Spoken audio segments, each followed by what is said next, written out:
Okay, in this video I'm going to teach you how to read preamp specs for microphones. So I use the Motu M2 audio interface, and this is what you need to look for. Depends mainly if you're going to use a dynamic microphone like a Shure SM7B or a condenser microphone like a Rode NT1. A Rode NT1 needs 30 dBs of gain, about a negative 29 dBs of gain, while a broadcasting dynamic is a lot more gain hungry, so it needs 59 dBs of gain. So 59 versus 29 dBs of gain. That's almost double, or about double. You need like 60 dBs of gain to power the Shure SM7B, or 30 dBs of gain to power a condenser Rode NT1. If we look at my audio interface, it has a max gain of 60 dBs, so it can barely power the Shure SM7B that requires pretty much all of that gain. And at max gain, it has a EIN, or a preamp self noise, of negative 129 dBu. Typically, you can't go any higher than like negative 132 dBu for the preamp gain, EIN.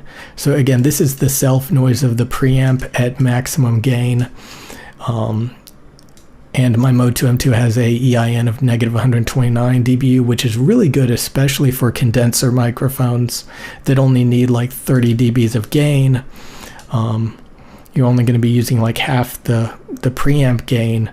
So this negative 129 dBu is going to be very easy to be ultra silent with a condenser microphone. But with a dynamic microphone that's going to use all of that gain, there should be a little bit of low-lying audible preamp hiss.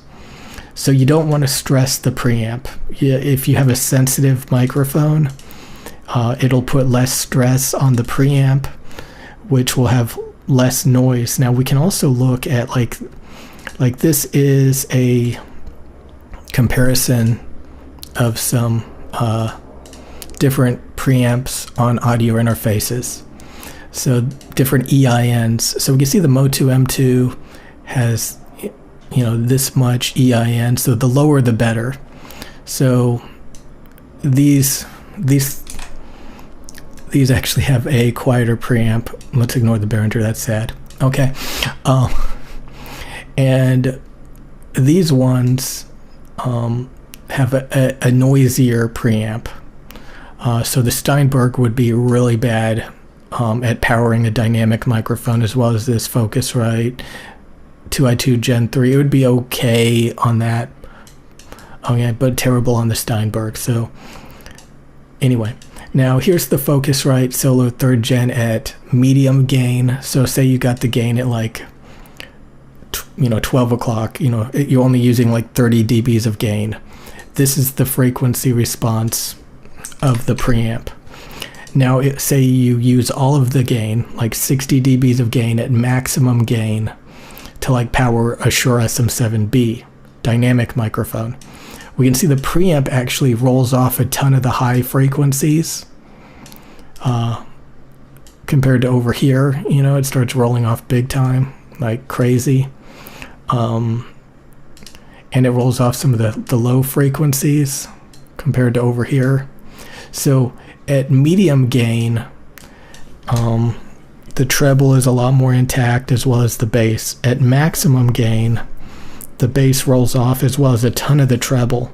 So the microphone will actually sound thinner and much darker on the Focusrite Scarlett Solo 3rd Gen.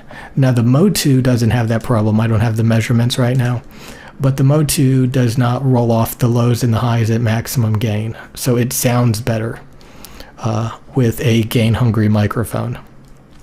So those are just some of the specs that you want to look at. You want to make sure the dynamic range is better than 110 dB.